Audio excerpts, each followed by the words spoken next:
বাবু যে আমার বন্ধু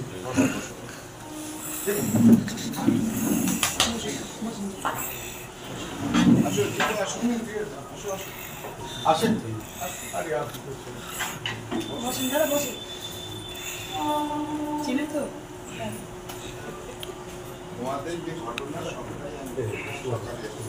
না আপনি তো এসে যা বলছেন তারই কিছু নেই। আপনি বড় বলে দিয়েছেন, বড় কাজ করেছে, কিছু হয়নি।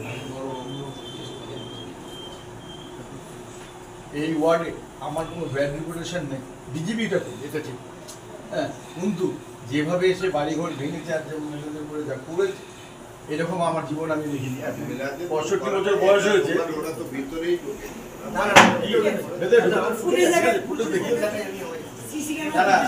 আপনাকে ভুল বার্তা দিয়ে দিল আপনি দেখে ক্যামেরা দেখি আমি ক্যামেরা দেবো। আমার বক্তব্য হচ্ছে ডুববা না ডুবি আসাটাই হবে। আপনি রাজনীতি করেন, আপনার স্বাধীনতা আছে, আপনি করতে পারেন। এই গন্ডগোল আনবো না বলি ওকে আমি কাল রাত্রে বললাম, দাদা এত রাত হয়ে গেছে, কাল সকালে কাল সকালে চলে যাবে। আমিও আপনার বাড়িতে এলাম যে আপনারা নিশ্চিন্তে থাকুন, এই জিনিস আমরা প্রশ্রয় দেবো। এটা আমাদের একদম দলের সিদ্ধান্ত, আমরা এসব প্রশ্রয় দেবো। আমরা কোথাও কারোর একটু ক্ষতি হতে আমরা চাই। আপনি নিশ্চিন্তে থাকুন, নিশ্চিন্তে যে পার্টিটা করেন করুন, আপনার কোনো অসুবিধা হবে। আমি একটু ভরসা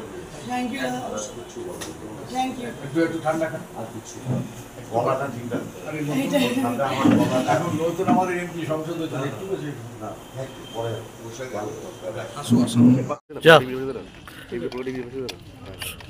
যাও। কালকে রেজাল্ট বেরোনোর পর সারা ব্যারাকপুরের মধ্যে 3টে বিক্ষিপ্ত ঘটনা ঘটেছে।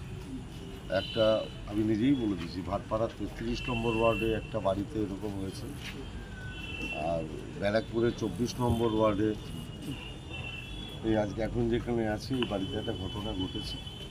আর ভাটপাড়ার মমিনপুর বলে একটা জায়গা আছে, মমিনপাড়া, সেই মমিনপাড়াতে কাল রাত 1টার সময় 2টো বোম পড়েছে। রেজাল্ট বেরোনোর পর টোটাল ব্যারাকপুর লোকসভার মধ্যে 3টে ঘটনা ঘটেছে।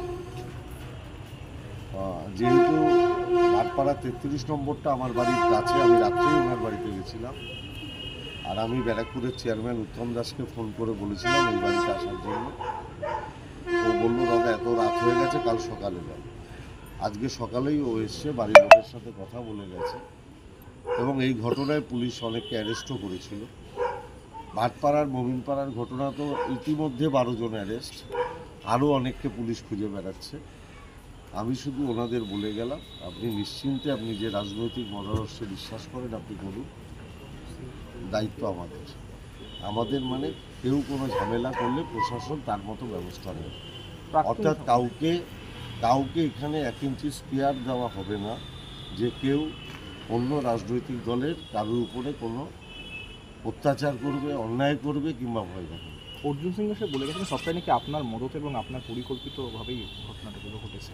অর্জুন সিং আসলে নিজে 2019-এর পর যা অত্যাচার করেছিল, 6 জন মার্ডার হয়েছিল, 3 মাস ভাটপাড়ার সব দোকান বন্ধ ছিল, 3 মাস স্কুল বন্ধ ছিল, নৈহাটি, কাঁচরাপাড়া, জগদ্দল, গারুলিয়া, হালিশহর, ফিডার রোড প্রায় 1000 মানুষ বাড়ি ছাড়া ছিল। ওনার যে মনস্তত্ত্ব, সেই মনস্তত্ত্ব থেকে গণ্ডগোল করানোটাই ওনার মাথায় আসবে, যেটা বোধহয় ওরাই করে। আমার স্লোগান ছিল গুন্ডারাজ নয়, শান্তি চাই। যারা এই ধরনের নিউসেন্সি করবে আমি তাদের কাউকে অ্যালাউ করবো না, প্রশাসন ব্যবস্থা নেবে শক্ত হাতে। Thank you. আসছি।